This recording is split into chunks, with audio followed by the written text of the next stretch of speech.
Line squash அசல் பழங்களிலிருந்து தயாரிக்கப்பட்ட real squash கூலா ஜோரா. GT Holidays. GT Holidays, South India's #1 travel brand. Ahmed Meeran அவன் என்ன பண்றான், விஜே பார்வதி இந்த பிக் பாஸ்ல கலந்துக்கிட்டாங்க இல்லையா, அவங்கள பத்தியும் கமருதீன் நினைக்கிறேன் அவரை பத்தியும் வந்து ரொம்ப இழிவா பச்சை தேவையா அப்படின்னு ஒரு வார்த்தையை யூஸ் பண்ணி அவங்கள வந்து அசிங்கமா பேசி வச்சிருக்காங்க. பெண்ணை இப்படி தான் உட்காரணும், இந்த மாதிரி ட்ரெஸ் பண்ணக்கூடாது, காலை நீட்டி உட்காரக்கூடாது, காலை ஒட்டி உட்காரணும், இப்படி பண்ணணும் அப்படி பண்ணணும், ரொம்ப சத்தமாக சிரிக்கக்கூடாது, ரொம்ப சாப்பிடக்கூடாது, என்னென்னமோ சொல்கிறாங்க இல்லையா. இது எல்லாமே வந்து அவன் நீங்கள் எக்ஸ்பிளிசிட்டாக போய் அவன்கிட்ட போய் பொம்பளைங்களெல்லாம் இப்படி தான் வச்சுருக்கணும் அப்படின்னு சொல்லி கொடுக்க வேண்டிய அவசியம் இல்லை. இதெல்லாம் பார்த்தே வளரலாம்ல வீட்டில். ஃபினான்ஷியலாக வந்து உங்களுக்கு ஒரு சப்போர்ட் கிடைக்குது ஒருத்தங்கள்ட்ட இருந்ததுன்னா அவங்களுக்கான வாய்ஸ் வந்து அந்த வீட்டில் அதிகமாக இருக்கும். இப்படி இதனால தான் வந்து வேலைக்கு விடாமல் அதை வந்து முடக்கி எல்லா மீடியா ஷோஸ்லையும் ரியாலிட்டி ஷோஸ்லையும் இந்த மாமியார் மருமக சண்டையை 2 பெண்களை எதிரெதிரில் நிறுத்தி அவங்களுக்குள்ள இருக்க கான்ஃப்ளிக்ஸை வந்து டிஸ்கஸ் பண்ணி அவங்கள ஏதோ ஒரு பெண் வந்து இன்னொரு பெண்ணுக்கு எதிரி பெண்களை வந்து வீட்டுக்குள்ளே இருக்கிற வீடை நிர்வகிக்கக்கூடிய வீட்டு வேலைகளை செய்யக்கூடிய ஒரு ரோலாகவே ஒரு ஜெண்டராகவே மாற்றிட்டாங்க. இது எல்லாத்தையும் செஞ்சாதான் அவங்க வந்து நீ வந்து ஒரு குடும்ப குத்து விளக்கு அப்படிங்கிற அந்த அங்கீகாரம் அவங்களுக்கு அப்போ மட்டும்தான் கிடைக்கும். இந்த பாஸ் வந்து மென்னாக இருக்காங்கன்னு வச்சுக்கோங்க, அந்த மென் கூட ஆண்கள் நெட்வொர்க்கிங் வந்து ஒரு மாதிரி நடக்கும். இவ்வளோ நெட்வொர்க்கிங் பண்ணியிருக்கேன், எனக்கு அவங்க கூட இவ்வளோ கனெக்ட் இருக்குது, இருந்தாலும் எனக்கு கொடுக்கல, இன்னொருத்தவங்களுக்கு கொடுத்துருக்காங்க அப்படிங்கிற அந்த ட்ரிகரில் அவன் அந்த பாஸை கூட குறை சொல்ல மாட்டான், அந்த பொண்ணை தான் சொல்லுவான் நீ ஏதாவது பண்ணியிருப்பான். இருவேறு சமூகத்தினர் காதலிச்சாங்க அப்படின்றதுக்காக ஆணவ படுகொலை நடக்கிறது நம்ம தினசரி பார்த்துட்டு இருக்கோம். ஸோ அரசியல் கட்சிகள் வந்து ஜாதியை ஒழிக்கணும்னு எதிர்பார்க்கறதுங்கிறது முட்டாள்தனம். சப்காஸ்ட்டுக்குள்ளே கூட போகிறது கிடையாது, அந்த ஜாதிக்குள்ளேயே இன்னும் ஒருவனையோ இன்னும் ஒருத்தியோ தான் தேடிட்டு இருக்காங்க. இன்னும் 95% of marriages in even now in Tamil Nadu happens through these. ஜாதிக்குன்னு சங்கங்கள் இருக்கும், அந்த அமைப்புகள், இதெல்லாம் இதுக்கெல்லாம் வந்து ரொம்ப பேக் போனாக நிற்குது. பஞ்சாயத்து பண்ணுறது, அவங்களுக்கு லீகலாக ஹெல்ப் பண்ணுறது, அவங்கள தூண்டி விடுறது, அவங்கள தொடர்ச்சியாக வந்து என்ன அவன் புள்ள அவனை லவ் பண்ணிட்டு போகிறா, என்ன இப்படியே பேசி பேசி பேசி அதை வந்து.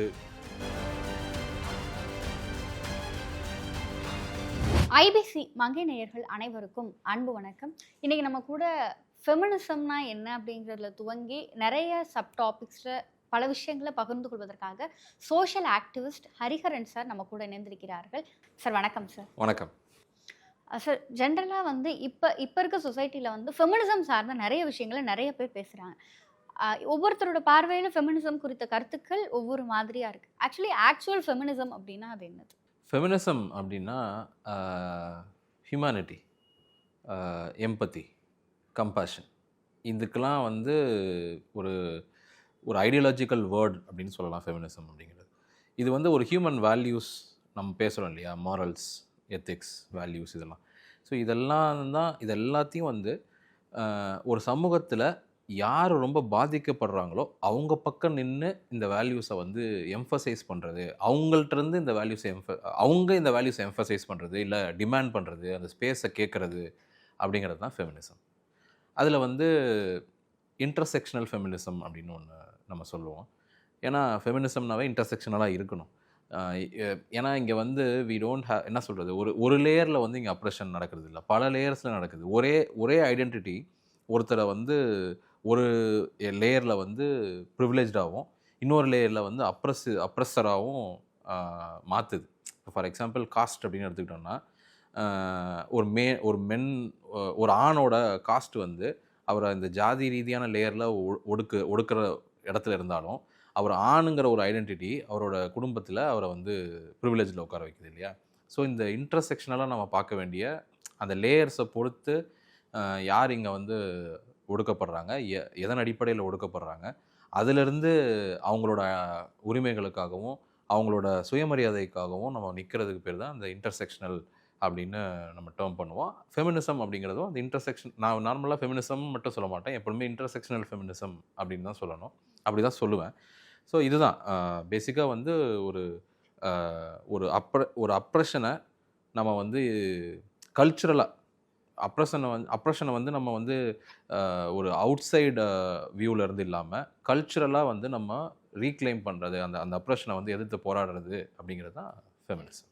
சார் இப்போ ஃபெமினிசம் அப்படிங்கும்பொழுது பெண்கள் சார்ந்த பெண்ணுரிமை சார்ந்த நிறைய விஷயங்கள் வந்து நமக்கு இருக்குது அப்படின்னாலுமே இங்கே அந்த பெண்ணுரிமைக்குள்ளேயே ஒரு பார்ஷியாலிட்டி அப்படிங்கிற அந்த ஒரு விஷயம் வந்திருக்கோ அப்படிங்கிற ஒரு எண்ணம் இருக்குது. என்ன அப்படின்னா இப்போ ஒருத்தவங்க ஒர்க் போகிறாங்க அப்படின்னா அந்த பெண்ணுக்கு ஒரு குடும்பம் காட்டுகிற விஷயங்கள் அப்படிங்கிறது ஒரு பக்கம் இருந்தாலும் ஒரே வீடு, அந்த வீட்டில் பெரிய மருமக வந்து வேலைக்கு போகிறாங்க அப்படின்னா அதில் அந்த ஃபேமிலி அந்த மருமகளுக்கு காட்டுற விஷயமும், அதே வீட்டில் வேலைக்கு போகாமல் வீட்டு வேலைகளெல்லாம் கவனிச்சுட்டு ஒரு மருமகள் இருக்காங்க அப்படின்னா அந்த ஃபேமிலி அவங்கள ட்ரீட் பண்ணுற விதமுமே இங்கே வேற வேறையா இருக்குல்ல சார்? இதை நீங்கள் எப்படி பார்க்குறீங்க? நீங்கள் மருமகள்ங்கிற இடத்துல இருந்து பேசுகிறீங்க. நான் வந்து சொந்த மகளாக இருந்தாலும் இப்போ 2 பெண்களாக இருக்காங்க வீட்டில் அப்படின்னா கூட அங்கேயும் இந்த டிஃப்ரென்சஸ் இருக்கும்.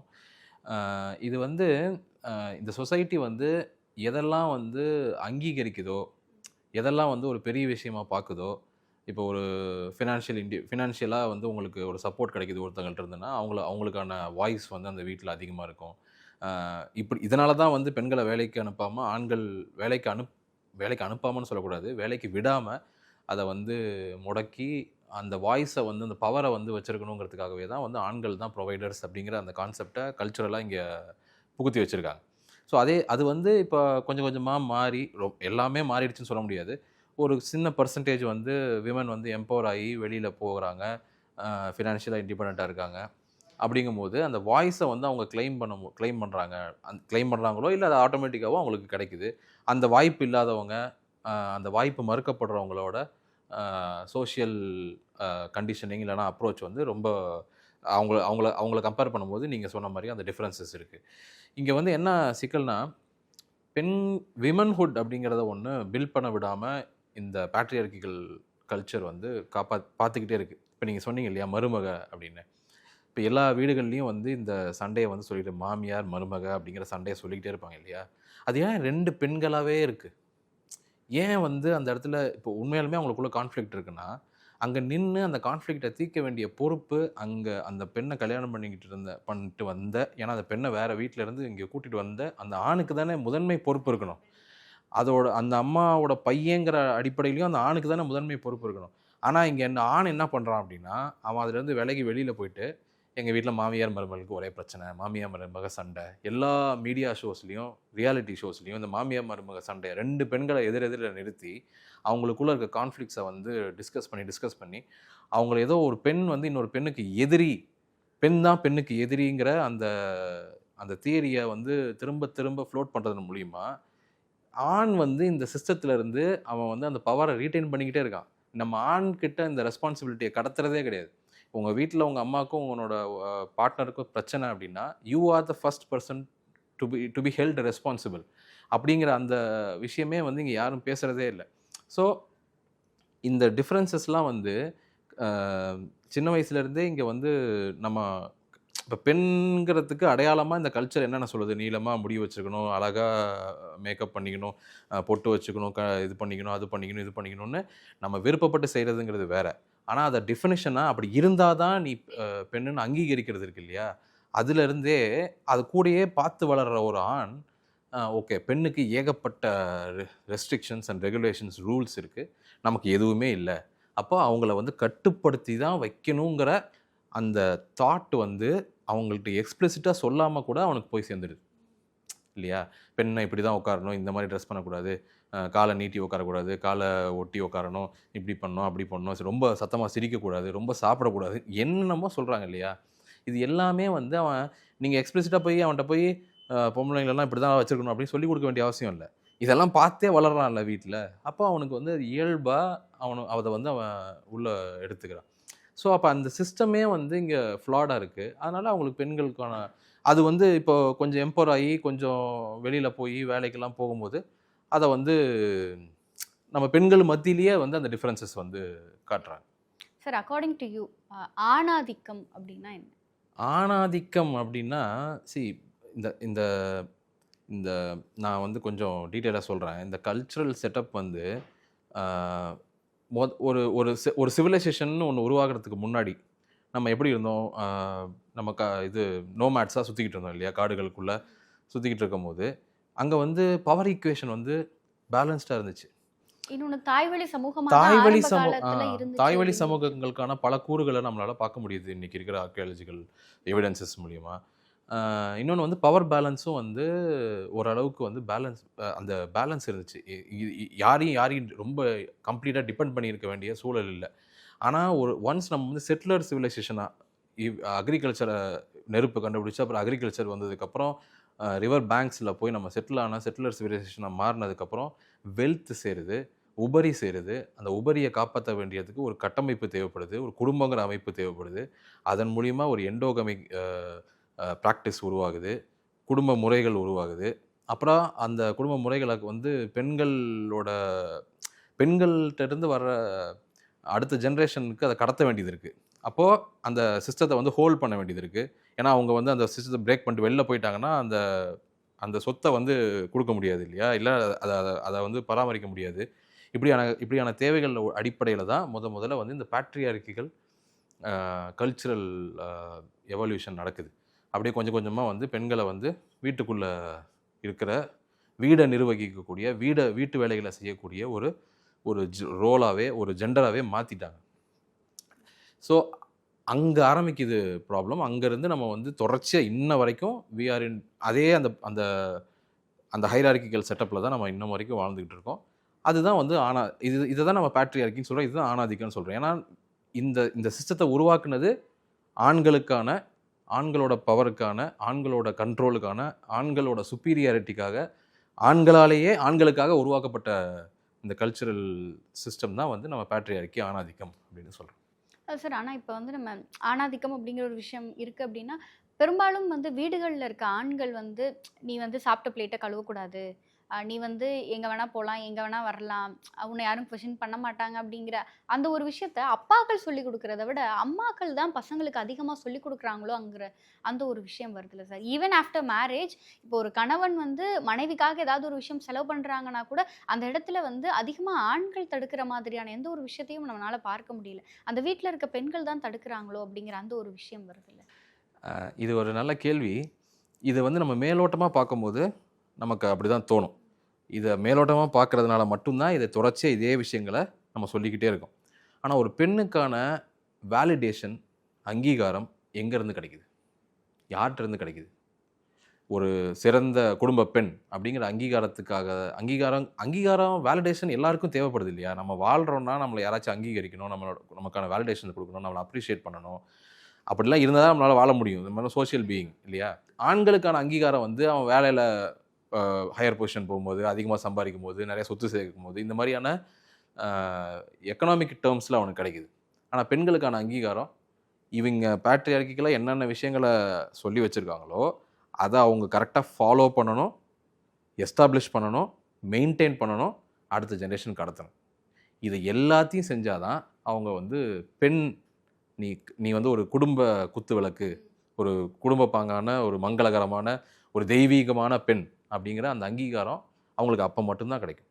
அப்போ அந்த வேலிடேஷனை வந்து நீங்கள் அந்த வேலிடேஷன் இப்போ நீங்கள் வந்து ஒரு பெண்ணை வந்து நீங்கள் அவங்களோட கெரியர் ஸ்கில்ஸ்க்காக பாராட்டா, அவங்களோட என்ன சொல்கிறது, வேறு திறமைகளுக்காக பாராட்ட ஆரம்பித்தா, அவங்களோட உழைப்புக்காக பாராட்ட ஆரம்பித்தா, அவங்க சம்பாதிக்கிற பணத்துக்காக பாராட்ட ஆரம்பித்தா, இல்லை அவங்க போகிற பொசிஷனுக்காக நம்ம பாராட்ட ஆரம்பித்தா, இந்த வேலிடேஷன்ஸ் வந்து அந்த சைக்கிள் பிரேக் ஆகும்போது இது கொஞ்சம் கொஞ்சமாக பிரேக் ஆகும். இதில் வந்து இதை வேலிடேஷன் இப்படியே வச்சுக்கிட்டு நம்ம குறைய மட்டும் கொண்டு போய் பெண்கள் மேலே போட்டுறது. பெண்கள் தான் வந்து பெண்களுக்கு எதிரி. நான் முன்னாடியே சொன்ன மாதிரி இது அம்மாக்கள் தான் இதை கடத்துகிறாங்க. அம்மாக்கள் தான் ஏன் கடத்துகிறாங்கன்னா அவங்களுக்கு அப்போ தான் அந்த வேலிடேஷன் கிடைக்கும்.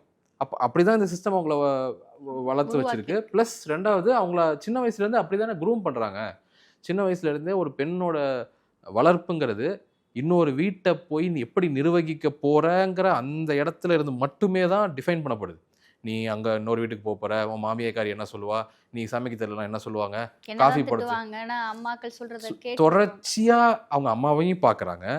அவங்க அம்மாவும் அப்படி தான் வாழ்கிறாங்க.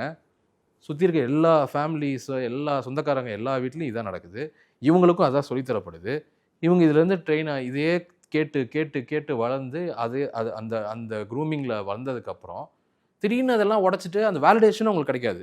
உடச்சிங்கன்னா வச்சுக்கோங்களேன், உங்களை வந்து குடும்பம் வந்து எந்த வகையிலையும் அங்கீகரிக்காது. பெருசாலாம் உடைக்க வேணாம், சின்னதாக ஒரு விஷயத்தை நீங்கள் சேஞ்ச் பண்ணாலே உங்களை வந்து ராட்சசி, திமிரு பிடிச்சவ, படித்த திமிரு, வேலைக்கு போகிறாங்களே திமிரு, சம்பாதிக்கிறான்றது திமிரு, இப்படி எத்தனை விஷயங்களை வந்து அந்த ப்ளேமை தூக்கி அந்த பெண் மேலே போடுறாங்க இல்லையா. இப்போ சின்னதாக ஒரு விஷயத்தை நீங்கள் நகர்த்தினாலே வந்து இவ்வளவு விஷயங்களை நீங்கள் அதை ஃபேஸ் பண்ண வேண்டியது இருக்குங்கிற இடத்துல இருந்து ஒரு ஒரு ஹியூமன் பீங்கை, ஒரு பெண்ணை வந்து நம்ம பார்க்கும்போது அவங்க இப்படி பண்ணுறதுல வந்து அதுக்கு பின்னாடி இவ்வளோ காரணங்கள் இருக்குன்னு நம்ம புரிஞ்சுக்கிட்டோம் அப்படின்னா அவங்க கூட உட்காந்து நம்ம எம்பத்தைஸ் பண்ணுவோம். இந்த ப்ளேமை தூக்கி போடுறதுங்கிறது ரொம்ப ஈஸி. நீ தானே உன் பையனை இப்படி வளர்த்து விட்ருக்க, பெண்களுக்கு பெண்கள் தான் எதிரி அப்படின்னு சொல்கிறது ரொம்ப ஈஸி.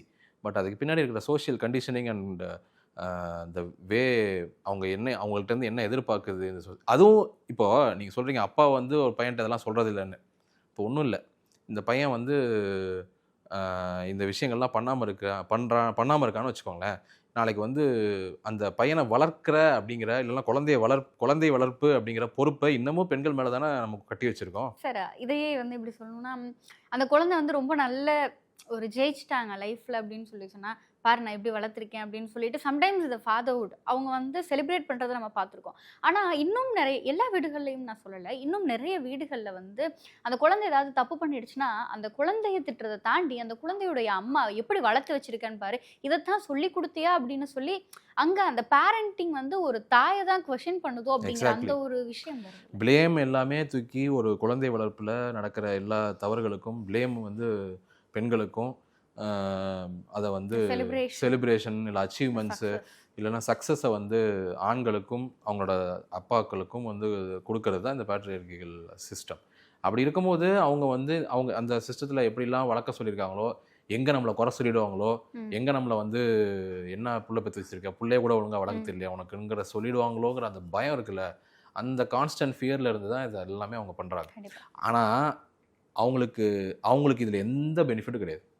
இப்போ பையன் தட்டை எடுத்து கொண்டு போய் வைக்காமல் வீட்டில் உட்காந்தே கை கழுவிட்டு போகிறான்னு வச்சுக்கோங்களேன், அவன் சின்ன வயசுலேருந்து அதை பண்ணிகிட்டு இருக்கும்போது அத்தனை வேலையும் அவங்க தான் செஞ்சுருப்பாங்க.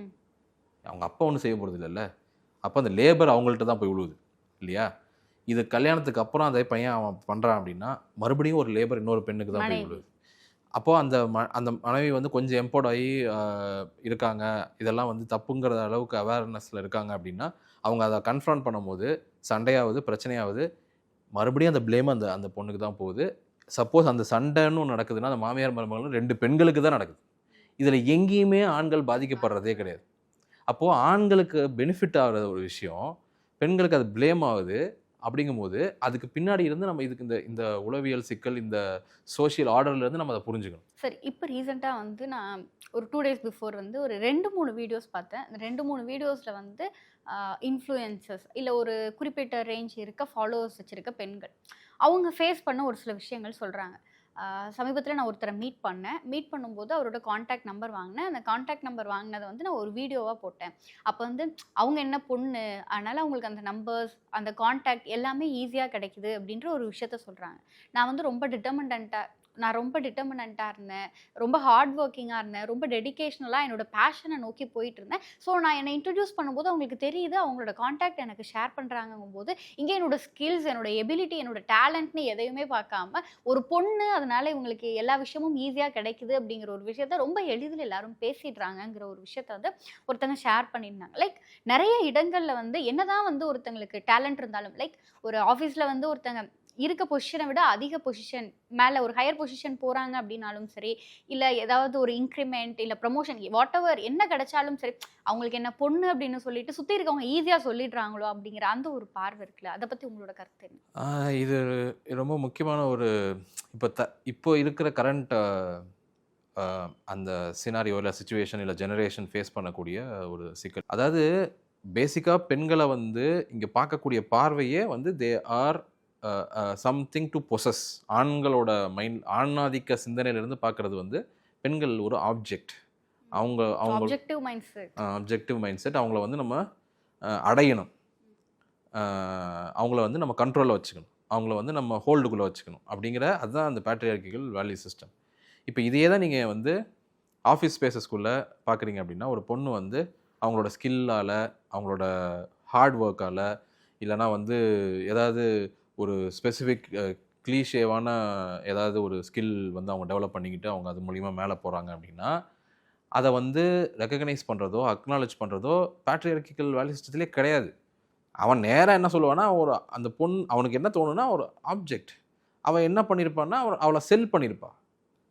அதன் மூலியமாக தான் அந்த இடத்துக்கு வந்திருக்க முடியும். அப்படிங்கிறத தாண்டி அவங்களுக்கு வேறு எந்த சிந்தனைக்குமே போக முடியாது, போகவும் மாட்டானுங்க. ஏன்னா அதைத்தானே நம்ம வந்து சின்ன வயசுல சொல்லிக் கொடுக்குறோம். அதுதான் எல்லா இடத்துலையும் ரிஃப்ளெக்ட் ஆகும். இப்போது அது வந்து இப்போ நீங்கள் சொன்ன மாதிரி அந்த பெண் வந்து ஏதோ நம்பர் கேட்டாங்க. இப்போ ஆண்கள் நெட்வொர்க்கிங் பண்ணுறதே இல்லையா? இப்போ நீங்கள் வந்து என்னோடய ஆஃபீஸ் ஸ்பேசஸ்லாம் பார்த்தீங்கன்னா, இந்த பாஸை வந்து மென்னாக இருக்காங்கன்னு வச்சுக்கோங்களேன். அந்த மென் கூட ஆண்கள் நெட்வொர்க்கிங் வந்து ஒரு மாதிரி நடக்கும். அவங்க வந்து வெளியில் பார்ட்டிஸ் பண்ணுறது, இதிலெல்லாம் போய் பயங்கர அந்த நெட்வொர்க்கிங் பில்ட் பண்ணி வச்சுருப்பாங்க. ஆனால் அந்த நபர் அந்த ஆண் பாஸ் வந்து ஒரு பெண்ணுக்கு அந்த டீம்லேருந்து ப்ரொமோஷன் கொடுத்துட்டாருன்னா, இமீடியட்டாக அந்த இவ்வளோ நெட்வொர்க்கிங் பண்ணியிருக்கேன், எனக்கு அவங்க கூட இவ்வளோ கனெக்ட் இருக்குது, இருந்தாலும் எனக்கு கொடுக்கல, இன்னொருத்தவங்களுக்கு கொடுத்துருக்காங்க அப்படிங்கிற அந்த ட்ரிகரில் அவன் அந்த பாஸை கூட குறை சொல்ல மாட்டான். அந்த பொண்ணை தான் சொல்லுவான், இவ ஏதாவது பண்ணியிருப்பா, இவ ஏதாவது இது அப்படிங்கிற அந்த இடத்துக்கு போகிறான் இல்லையா? இது வந்து இந்த அந்த ஐடியா ஆஃப் பேட்ரியார்க்கியிலேருந்து வருது. அதை வந்து இதை போய் நம்ம இங்கே கடந்து தான் வரணும், இதெல்லாம் நீங்கள் ஃபேஸ் பண்ணி தான் ஆகணும்னு சொல்கிறதெல்லாம் வந்து ரொம்ப அநியாயம். இது எதிர்த்து நம்ம சண்டை போடணும். அந்த ப்ரிவிலேஜை ஆண்கள் ரியலைஸ் பண்ணணும், அன்லேர்ன் பண்ணணும். ஆண்கள் அதுக்கு எதிரான வாய்ஸஸை ரைஸ் பண்ணணும் அப்படின்னு ஆண்கள்கிட்ட தான் நம்ம வந்து அட்வைஸ் பண்ண முடியும். பெண்கள்கிட்ட போய் நீங்கள் சிங்கப்பெண், நீங்கள் தைரியமாக இதெல்லாம் தாண்டி வரணும், இதெல்லாம் தாண்டி வந்தால் சக்ஸஸ் ஆக முடியும். எத்தனை நாளைக்கு நீங்கள் போய் திரும்ப அவங்களே வந்து நீங்கள் அநியாயம் இன்னும் போராடுறது, நீங்கள் அங்கே அநியாயமாக தான் இருப்போம், நீ அதெல்லாம் சண்டை போட்டு தான் வரணும்னு சொல்கிறது வந்து இன்ஜஸ்டிஸ். கண்டிப்பாக சாதி ஆணவ படுகொலைங்கிற அந்த ஒரு விஷயம் இருக்கும். இருவேறு சமூகத்தினர் காதலிச்சாங்க அப்படின்றதுக்காக ஆணவ படுகொலை நடக்கிறது நம்ம தினசரி பார்த்துட்டு இருக்கோம். அப்படிங்கும்போது இது குறித்து உங்களுடைய கருத்து என்ன? பாலிடிக்ஸ் வந்து எலக்டோரல் பாலிடிக்ஸ்ன்னு நம்ம பேசும்போது அது என்ன மீன் பண்ணுது? ஓட்டு வாங்கி ஒரு குறிப்பிடத்தகுந்த எண்ணிக்கையில் நம்ம தொகுதிகளை ஜெயிச்சு அதிகாரத்துக்கு வர்றது, இவ்வளோ தானே எலக்டோரல் பாலிடிக்ஸு. அப்போ அதுக்கு என்னென்னலாம் வந்து தேவைப்படும்னா, மக்களை போலரைஸ் பண்ணணும். யார் அதிகமான போலரைஸ் பண்ணி எந்த குரூப்பை வந்து அதிகமாக தன் பக்கம் இழுக்கிறோமோ அவங்க தான் ஜெயிக்க போகிறாங்க இல்லையா? அப்போது அந்த ஆள் வந்து என்னென்ன விஷயங்களை பார்த்து இங்கே போலரைஸ் பண்ண முடியும்னா, சமூகத்தில் என்னவா மக்கள் பிரிஞ்சிருக்காங்களோ அதை வச்சு தான் போலரைஸ் பண்ணணும். மதத்தை வச்சு போலரைஸ் பண்ணலாம், மொழியை வச்சு போலரைஸ் பண்ணலாம். இங்கே தமிழ்நாட்டில் பொறுத்த வரைக்கும் அது ஏன்னா இது அந்த போலரைசேஷன் வந்து ரொம்ப சிறுபான்மை பெரும்பான்மையாக மாறிடும். அதனால் வந்து ஜாதியை வச்சு போலரைஸ் பண்ணும்போது ஈக்குவலாக பிரிக்க முடியுது. அதனால் அரசியல் கட்சிகள் அதை எக்ஸ்ப்ளாய்ட் பண்ணுது. ஸோ அரசியல் கட்சிகள் வந்து ஜாதியை ஒழிக்கணும்னு எதிர்பார்க்குறதுங்கிறது முட்டாள்தனம். ரெண்டாவது இந்த ஆணவ அப்படிங்கிறத சொல்கிறது வந்து இந்த ஜாதிய கல்ச்சரோட ஒரு எக்ஸ்ட்ரீம். இப்போ எப்படி நான் ஆணாதிக்கத்தோட எக்ஸ்ட்ரீம் வந்து ஒரு க்ரைமு, ஒரு செக்ஷுவல் அபியூஸ்ன்னு சொல்கிறனோ, இந்த காஸ்ட் கல்ச்சரோட ஒரு எக்ஸ்ட்ரீம் தான் வந்து ஆணவ படுகொலை. இந்த ஆணவ படுகொலைகள் வந்து அதான் நம்ம எண்டோகமிக் ப்ராக்டிஸ், நம்ம வந்து மோனோகமின்னு சொல்கிறோம், ஒருவனுக்கு ஒருத்திங்கிறத அதை வந்து கலாச்சாரம்னு சொல்கிறோம். ஆனால் அதுக்குள்ளே எண்டோகமி நம்ம ப்ராக்டிஸ் பண்ணுறோம். நம்ம ஒருவனுக்கு ஒருத்தினா ஒருவனுக்கும் எல்லா ஒருத்திலாம் கிடையாதுங்க. ஒருவனுக்கு அவன் ஜாதியில், இல்லைனா ஒருத்திக்கு அவன் ஜாதியில், அவங்களோட அந்தஸ்துக்கு ஏற்ற மாதிரி, அவங்களோட ஸ்டேட்டஸ்க்கு ஏற்ற மாதிரி அவன் ஜாதிக்குள்ளே சப்காஸ்ட்டுக்குள்ளே கூட போகிறது கிடையாது. அந்த ஜாதிக்குள்ளேயே ஒருவனையோ ஒருத்தியோ தான் தேடிட்டு இருக்காங்க இன்னமும் இல்லையா? 95% of marriages even now in Tamil Nadu happens through this caste. அந்த மேட்ரிமோனியாக இருக்கலாம், இல்லைனா காஸ்ட் குரூப்ஸாக இருக்கலாம், அந்த அமைப்புகள் இருக்கலாம், இதுக்குள்ளே தான் நடந்துக்கிட்டு இருக்குது. ஸோ இந்த இடத்துல வந்து பெண்ணோட உடல் தான் நான் சொன்னேன் இல்லையா, அந்த வெல்த்தை வந்து இன்னொரு அடுத்த ஜென்ரேஷனுக்கு பாஸ் பண்ணுறதுங்கிறது, அந்த வெல்த்தை வந்து அந்த காஸ்ட்டு அந்த கிளான்குள்ளேயே வந்து இது பண்ணுறதுங்கிறது எங்கே வந்து கடைசியாக நிற்கிதுன்னா பெண்ணோட உடலில் வந்து நிற்கிது. பெண் வந்து யாருக்கு எந்த ஆணோட அவங்க வந்து குழந்தை பெற்றுக்க போகிறாங்க, அடுத்த ஜென்ரேஷனை உருவாக்க போகிறாங்கங்கிறது தான் டிசைடிங் ஃபேக்டராக இருக்குது. அப்போது பெண் ஆணவப்படும் நீங்கள் பார்த்தீங்கன்னா ஒரு பேட்டர்ன் வந்து மெஜாரிட்டி ஆஃப் வந்து இப்படி தான் நடக்கும். ஒரு அதாவது இந்த ஜாதி அடுக்குகளில் கீழ் அடுக்குன்னு இவங்களா சொல்லப்படுற அந்த இடத்துல இருந்து வர ஒரு ஆண், அதுக்கு மேல் அடுக்குன்னு சொல்லப்படுற இடத்துல இருந்து வரக்கூடிய ஒரு பெண், இவங்க 2 பேர் காதலிச்சாங்க, கல்யாணம் பண்ணிக்கணும்னு நினைக்கிறாங்கன்னா அங்கே ஆணவப்படும். இதுவே ஜாதி அடுக்கில் மேலே இருக்கிற ஆண் கீழே இருக்கிற பெண்ணை வந்து கல்யாணம் பண்ண நினச்சாங்கன்னா அங்கே ஒன்று நடக்கலாம், மேஜராக நடக்காது. அப்போ இதுலேருந்து க்ளீனாக வந்து என்ன தெரியுதுன்னா, தன்னோட வாரிசு ஒரு ஒரு ஒரு மேல் அடுக்கில் ஜாதியில் இருக்கிற ஒரு குடும்பத்திலேருந்து வரப்போகிற வாரிசு அதே அடுக்கில் இல்லை அதுக்கு மேலே இருக்க அடுக்கில் இருந்து வரக்கூடிய ஒரு ஆண்கிட்ட இருந்து தான் வரணும். அந்த பெண்ணோட உடல் வந்து அதற்கு தான் பயன்படுத்தப்படணும். கீழே ஜாதி அடுக்கில் கீழே இருக்கிறதா சொல்லப்படுற இடத்துல இருந்து வர ஆணோட அந்த உடல் வந்து பயன்படுத்தப்படக்கூடாதுங்கிற அந்த இடத்துல இருந்து அந்த பியூரிட்டி கல்ச்சர் அந்த அந்த அந்த ஜாதி தூய்மைவாதத்திலிருந்து உருவாகிறது தான் இந்த ஆணவப்படுகொலை. இது வந்து பெத்த பிள்ளையே வந்து கொல்றாங்க, இன்னொருத்தர் அப்போ லவ் பண்ணுறவங்கள கொல்றாங்க. இதுக்கு வந்து அந்த ஜாதி அமைப்பு இருக்கு இல்லையா, ஜாதிக்குன்னு சங்கங்கள் இருக்கும், அந்த அமைப்புகள் இருக்குது, இதெல்லாம் இதுக்கெல்லாம் வந்து ரொம்ப பேக் போனாக நிற்குது. பஞ்சாயத்து பண்ணுறது, அவங்கள லீகலாக ஹெல்ப் பண்ணுறது, அவங்கள தூண்டி விடுறது, அவங்கள தொடர்ச்சியாக வந்து என்ன அவன் புள்ள அவனை லவ் பண்ணிட்டு போகிறா, என்ன இப்படியே பேசி பேசி பேசி அதை வந்து அவங்கள வந்து அதை நோக்கி தள்ளுறது, எல்லா வேலைகளையும் இந்த இந்த அமைப்பு இந்த அந்த சொந்தக்காரங்கன்னா என்ன ஜாதிக்காரங்க அவங்க எல்லாரும் சேர்ந்து அந்த அந்த குடும்பத்து மேலே திரும்ப பண்ணுறதுனோட இடத்துல இருந்து தான் அது நடக்குது. நமக்கு ஆனால் வந்து நான் என்ன பொறுத்த வரைக்கும் நான் சொல்கிறேன், நம்ம ஃபேஸ் பண்ணுற இல்லைனா அது நியூஸ் ஆகிற ஆணவப்படுகொலை ரொம்ப கம்மி. தெரியாமல் இன்னும் எவ்வளவோ இருக்கு. ஆணவப்படுகொலை வந்து எக்ஸ்பிளிசிட்டாக நடக்கிறது தான் இங்கே ரிப்போர்ட் ஆகுது. ஒரு பொது வெளியில் வெட்டி கொல்றதோ இல்லைனா வந்து அவங்களோட பாடியை அவங்கள கொன்று அந்த அந்த உடலை வந்து அங்கே போடுறதோ, இந்த மாதிரியான ரொம்ப குரூசமாக நடக்கிறது தான் வந்து ரிப்போர்ட் ஆகுது. வீடுகளுக்குள்ளே திடீர்னு ஒரு பொண்ணு வந்து வயிறு வலி வந்துருச்சுன்னு பண்ணிக்கிட்டான்னு சொல்லி எத்தனை கேஸ் வந்து தமிழ்நாட்டில் ரிப்போர்ட் ஆகுது தெரியுமா? அந்த வயிறு வலி, ஒழுங்காக படிப்பு வரல, ஃபீஸ் கட்ட முடியல, இந்த மாதிரியான காரணங்களுக்கு பின்னாடி எத்தனை இடத்துல அது ஜென்யூனான காரணங்கள்னு நம்ம தேடி பார்த்தோம் அப்படின்னா இதுக்கு பின்னாடிலாம் பல இடங்களில் பல விஷயங்கள் வந்து இந்த மாதிரியான ஃபோர்ஸ்ஃபுல்லான இருக்கும். இன்னும் சொல்லப்போனால் ஃபோர்ஸ்ஃபுல்லான மன உளைச்சலுக்கு உள்ளாக்கி சொல்கிறது ஒன்று, இல்லைன்னா ஃபிசிக்கலாகவே ஃபோர்ஸ் பண்ணி பண்ணுற இடங்கள்லாம் இருக்குது. எனக்கு தெரிஞ்ச எங்கள் ஊர் சைட்லலாம் வந்து இது வந்து நான் நிறைய கேள்விப்பட்டிருக்கேன், நிறைய பார்த்துருக்கேன். ஆனால் என்ன நடக்கும்னா போலீஸ் ஸ்டேஷனில் இருக்கிறதும் அங்கே அந்த ஊரில் மெஜாரிட்டி ஜாதியாக இருக்கிறவங்களும் ஒரே ஜாதியாக தான் இருப்பாங்க, போலீஸ் இன்ஸ்பெக்டராக இருக்கவங்களும். அதனால் அவங்க இதை வந்து பண்ணிச்சு, என் பொண்ணு வந்து வயிறு வலி வந்து தாங்க முடியாமல் அப்படின்னு ரொம்ப ஈஸியாக மாற்றிட்டு போயிடுவாங்க. இப்போ லாக்அப் டெத்ஸ்ன்னு நீங்கள் இந்த 10 வருஷத்தில் எடுத்துக்கிட்டோம் அப்படின்னா இந்த 5 வருஷம் மட்டும் எடுத்துக்கிட்டோமே ஏதோ 27 28 நடந்திருக்குன்னு சொல்கிறாங்க.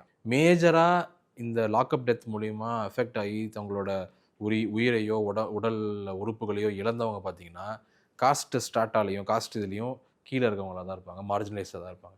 அது எப்படி ஒரு ரேபிஸ்ட் வந்து ஒரு பவர்ஃபுல்லான பொசிஷனில் இருக்கிறவனை பிடிச்சி இந்த சட்டம் தண்டிக்காது, அவங்களுக்கு எல்லா ப்ரிவிலேஜஸையும் கொடுக்கும், அவங்கள வந்து லாக்அப் டெத்தில் அவங்க ஆகவே மாட்டாங்க, எங்கேயும் வலிக்கு விழுந்து கால்லாம் உடையாது. ஆனால் ஒரு மார்ஜினலைஸ்டான ஒரு காஸ்ட் அண்ட் கிளாஸ் ரெண்டுலேயும் மார்ஜினலைஸ்டாக இருக்கவங்க வந்து இதுக்கான இரையாகிறாங்க. இதெல்லாம் வந்து சமூகத்தோட ரிஃப்ளெக்ஷன். நிச்சயம் இது பார்க்குற நேயர்களுக்கு வந்து சில அறிவுபூர்வமான தகவல்களை இந்த இன்டர்வியூ கடத்தும் அப்படிங்கிற நம்பிக்கை எங்களுக்கு இருக்குது. Thank you so much for your time. கண்டிப்பாக வந்து இதை வந்து ஒரு சீரீஸ் மாதிரியே நம்ம தொடர்ந்து பண்ணலாம் சோஷியலி அப்படின்னு சொல்லி, அதுக்கு உங்களுடைய ஆதரவும் தேவை. Thank you so much for your time. Thank you so much. எனக்கு இந்த பிளாட்ஃபார்ம் கொடுத்ததுக்கு, என்னை இன்வைட் பண்ணதுக்கு ரொம்ப ரொம்ப நன்றி. நன்றி சார். தேங்க்யூ. லயன் ஸ்குவாஷ் அசல் பழங்களிலிருந்து தயாரிக்கப்பட்ட ரியல் ஸ்குவாஷ் ஃபுல்லா ஜோரா. GT Holidays, South India's #1 travel brand.